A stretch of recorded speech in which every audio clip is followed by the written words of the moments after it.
Good evening and welcome to In the Dark Challenge. Hola, encantado de tenerlos aquí. Bienvenidos al reto en la oscuridad. Bienvenue à tous ici au défi de l'obscurité.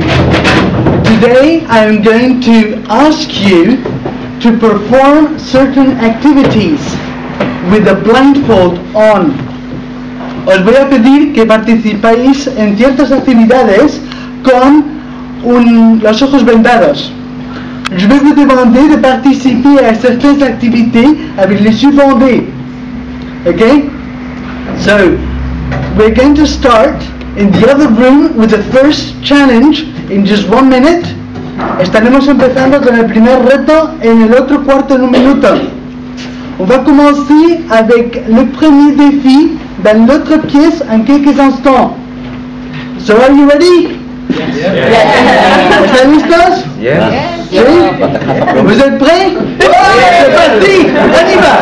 Yalla! We have the first challenge with a white cane. Okay? I want you to form a team of 2. Okay? One of you will have a blindfold. Can you show what a blindfold is like? So you won't be able to see where you are going. Okay? The other person in the team will be telling you where to go. You know, left and right. Okay? It's simple, left and right. If you get confused, left or the other left. You have one person with a blindfold, the other one saying left and the other left, and you have to get from here to the other end of the room through the obstacles, the chairs. Okay? There and back. See who wins and doesn't crash.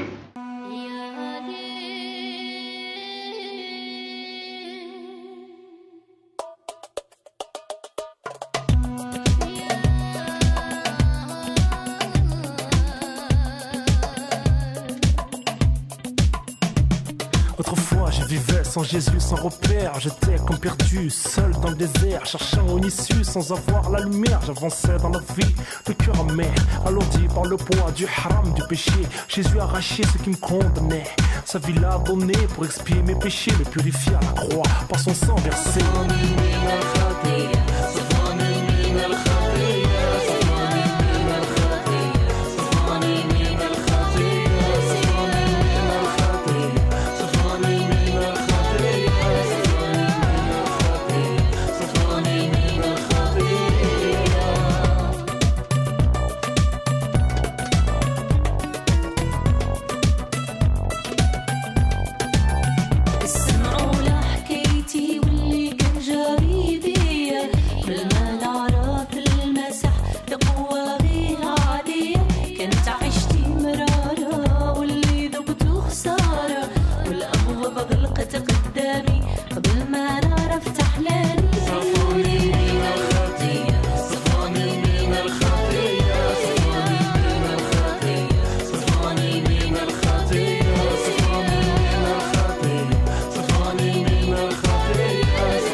J'avance, un peu d'assurance, Jésus mon espérance, en lui ma confiance, il guérit mes souffrances, il est ma délivrance, alors pense à prier, Jésus ton bouclier pour te protéger, quand tu ne sais où crier, il ne pourra à jamais te laisser t'oublier, avec toi il veut être toujours lié, il veut t'aimer d'un amour vrai, ou jamais. Calmer ta douleur, penser tes plaies, ôter la peur, donner la paix. Le Seigneur pleure avec ceux qui pleurent, donne son cœur à ceux qui souffrent, qui ont mal, pour sécher toutes tes larmes, guérir toutes les âmes, terrasser le shaitan qui accuse, qui condamne. Mais Jésus a plaidé coupable pour te sauver, ressusciter pour que tu sois purifié.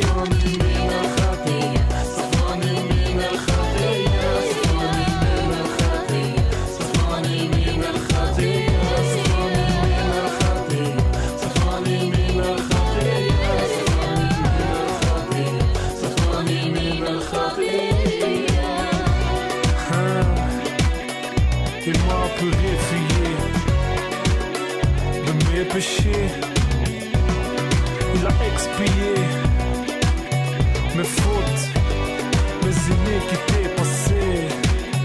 صفاني من الخطية، صفاني من الخطية، صفاني من الخطية. Je m'appelle André et je voulais tout simplement vous expliquer un peu de ce que Dieu a fait dans ma vie. Je sais que en 2001 et 2002, j'ai eu les pires des années de ma vie. J'ai passé par de nombreuses opérations, de piqûres et aussi la notification qui m'avait été donnée de la part de mon chirurgien. Désolé André, mais tu ne pourras jamais voir. C'était tellement difficile. J'avais cru en Jésus quand j'avais 4 ans, mais je n'avais pas été tellement bon que j'aurais dû l'être. Et je pensais que Dieu était en train de me punir.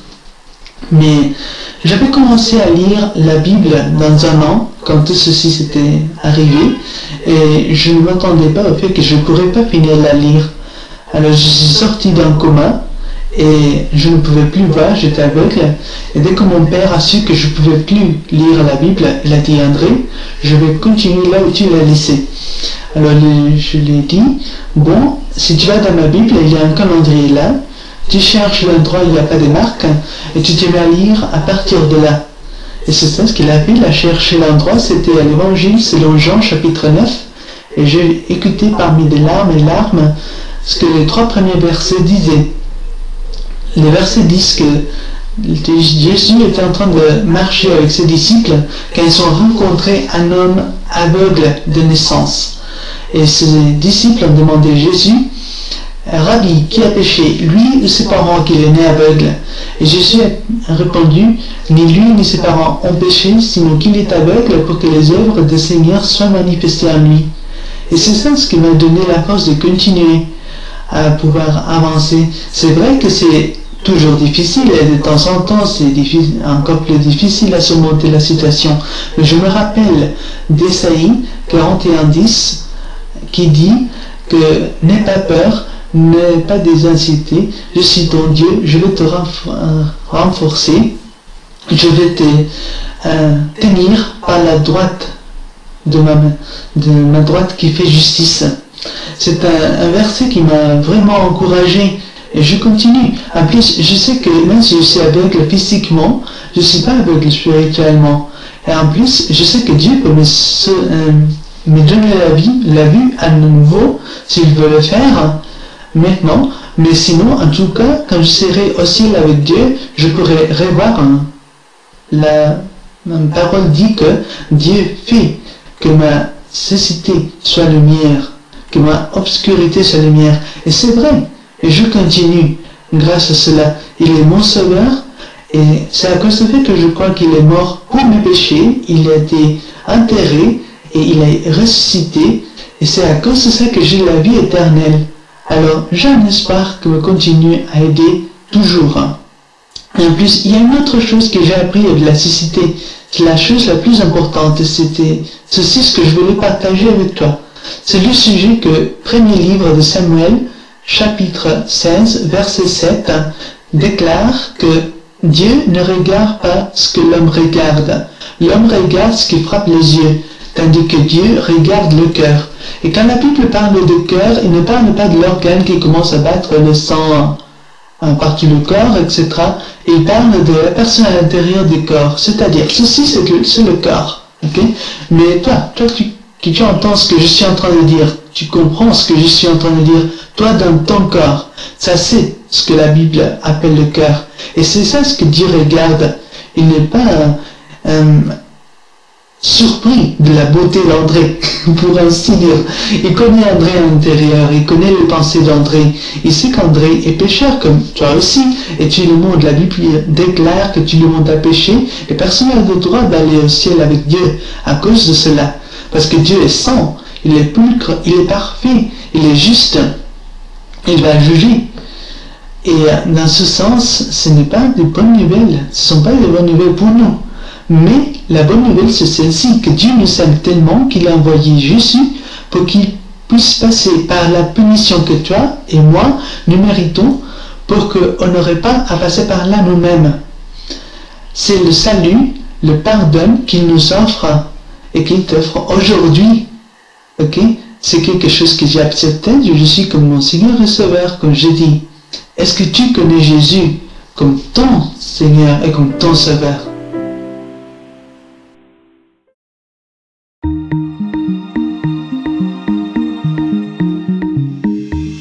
La Bible dit que Dieu et le ciel sont saints. Et saint veut tout simplement dire parfait. Il est capital de comprendre que Dieu ne peut rien laisser d'imparfait entrer au ciel. Sinon, ce ne serait plus le ciel. La Bible dit aussi que nous avons tous un corps et une âme. À notre mort, notre corps est enterré ou incinéré. Mais notre âme, le vrai nous, vit pour toujours, soit au ciel, soit en enfer. Malheureusement, nous avons un problème, car la Bible dit que si nous avons enfreint une seule des lois de Dieu, par exemple, si nous avons menti une fois, triché une fois, détesté une fois, juste une fois, comme nous l'avons tous fait, soyons honnêtes, alors notre âme devient imparfaite et nous ne pouvons pas entrer au ciel. Connais-tu quelqu'un qui n'a jamais enfreint une seule des lois de Dieu? La réponse est évidemment non. Alors, voilà notre problème. Nous avons tous enfreint les lois de Dieu, c'est pourquoi nous avons tous une âme imparfaite. Ainsi, si à notre mort, notre âme peut aller soit au ciel, soit en enfer, mais que pour aller au ciel, nous devons avoir un casier judiciaire vierge, et aucun d'entre nous n'en avons un, alors cela signifie que nous allons tout droit en enfer. Cela peut sembler dur, et tu te demandes peut-être comment un Dieu plein d'amour a pu créer un lieu tel que l'enfer, et comment peut-il en plus y envoyer des gens? Alors pensons-y dans ce sens. Pense à quelqu'un que tu aimes vraiment. Maintenant, imagine que cette personne ait été assassinée. L'assassin est arrêté et plaide coupable. Mais tu es horrifié lorsque le juge dit « C'est très mal ce que vous avez fait. Mais parce que je suis un juge plein d'amour, je vais vous faire relâcher. » Tu serais très fâché, n'est-ce pas? Pourquoi? Parce que tu sais que lorsque quelqu'un enfreint la loi, il doit être puni. Sinon, il n'y a pas de justice. Donc l'enfer n'est pas une question d'amour, mais de justice. Examinons 3 questions pour comprendre pourquoi il y a ce lieu qui s'appelle l'enfer. As-tu déjà menti une fois dans ta vie? La réponse est sûrement oui, même si ce n'est qu'un petit mensonge. Si tu as menti une seule fois, alors tu es coupable de mensonge. As-tu déjà pris quelque chose qui ne t'appartient pas? Par exemple, es-tu déjà arrivé en retard au travail ou es-tu déjà parti trop tôt en étant quand même payé?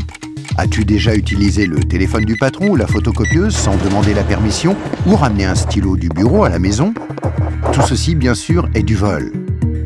La plupart des gens ont pris quelque chose qui ne leur appartient pas, ce qui les rend coupables de vol. Penses-tu que Dieu va laisser un groupe de voleurs menteurs comme nous aller au ciel? C'est peu probable, car s'il le faisait, il serait comme le juge injuste qui n'a pas condamné l'assassin de la personne que tu aimais.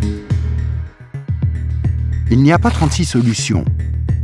Mais beaucoup diront « Attends un peu, je suis quelqu'un de bien ». Et il y a une grande différence entre le mensonge, le vol et le meurtre. Or, je n'ai jamais tué personne. Mais ce qui est intéressant, c'est la façon dont Jésus a redéfini le mot meurtre. Il a dit « Si vous avez détesté quelqu'un dans votre cœur, vous l'avez tué dans votre cœur ». Alors, voici la dernière question. As-tu déjà détesté quelqu'un? La vérité, c'est que la plupart des gens ont déjà ressenti de la colère ou de la haine vis-à-vis des autres. Ce qui, selon Dieu, nous rend coupables de meurtre. Voilà la mauvaise nouvelle. Afin qu'il y ait une justice, il faut qu'il y ait un endroit comme l'enfer. Mais voici la bonne nouvelle. Et c'est là que Jésus entre en jeu. Ce qui distingue Jésus du reste du monde, c'est qu'il est parfait. Contrairement à nous, il n'a enfreint aucune des lois de Dieu. C'est pourquoi il a un casier judiciaire vierge, une âme parfaite. Imagine la scène avant que Jésus ne vienne sur terre il y a 2000 ans. Jésus a regardé dans l'avenir et t'a vu ici aujourd'hui. Il s'est tourné vers Dieu, son Père, et lui a demandé « Père, j'aime les gens de ce monde et je ne veux pas qu'ils aillent en enfer pour avoir enfreint tes lois. Existe-t-il un moyen pour qu'ils soient pardonnés ?» Dieu le Père a regardé son Fils et a dit « Jésus, il n'y a qu'un moyen. Tu devras aller sur terre, devenir un être humain et vivre une vie parfaite.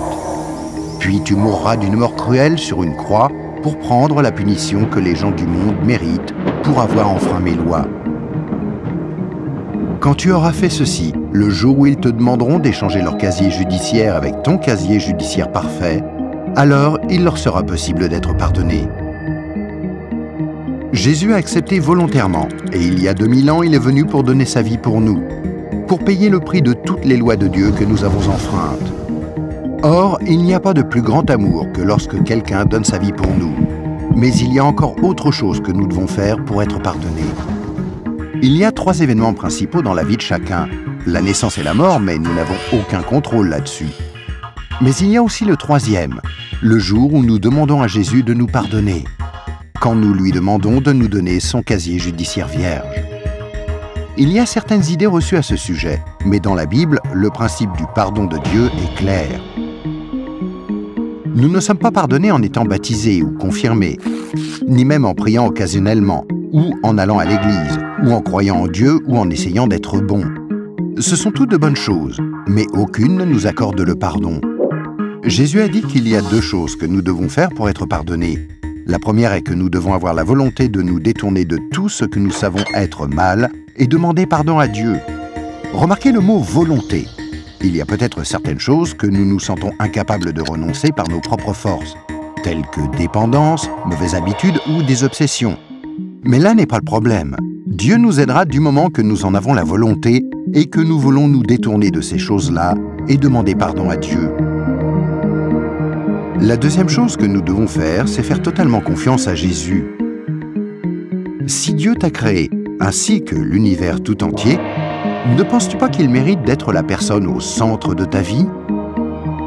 Faire totalement confiance, c'est reconnaître que Jésus est ton sauveur et accepter de le suivre.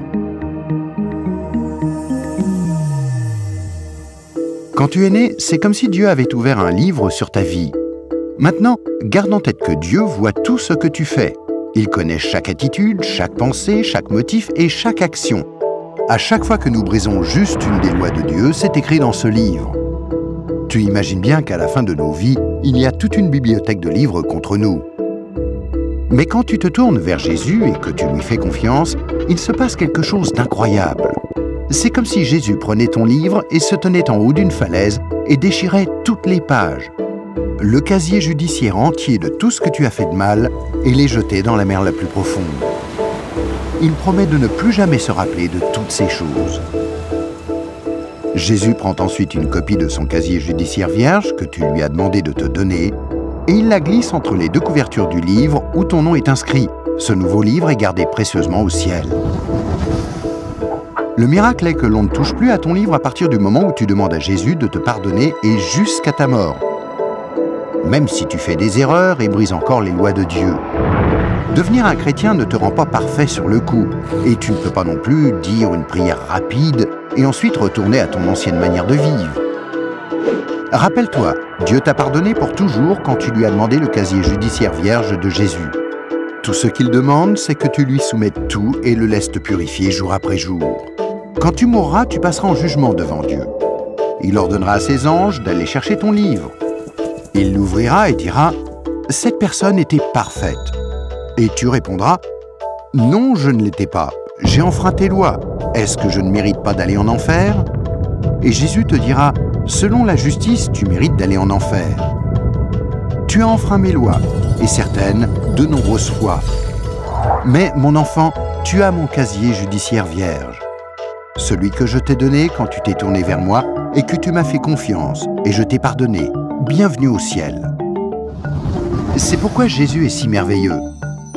Grâce à lui, il est possible que chacun, peu importe les erreurs commises, soit pardonné et entre un jour au ciel.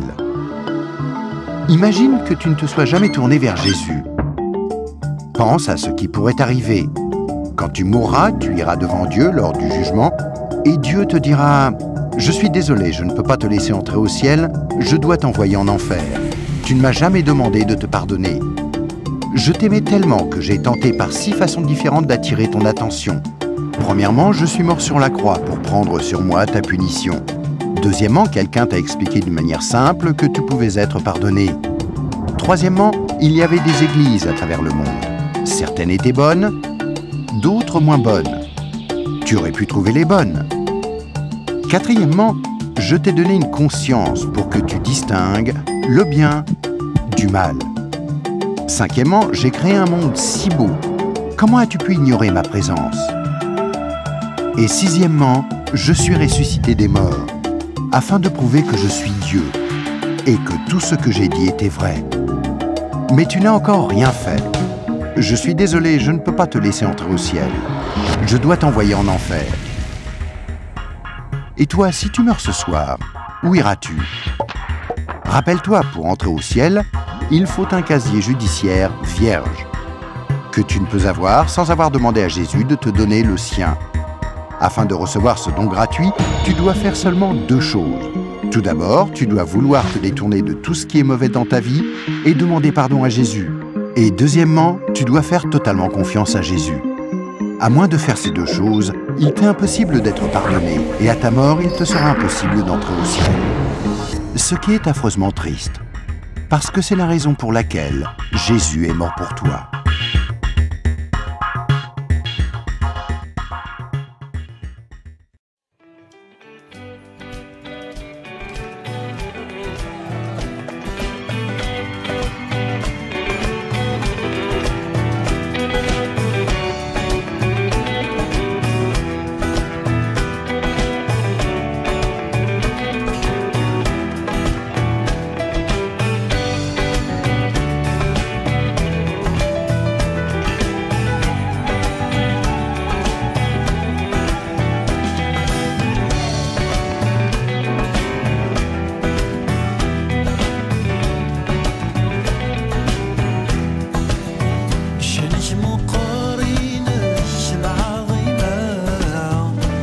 حولي ويفرح ما كدب ذرا شنت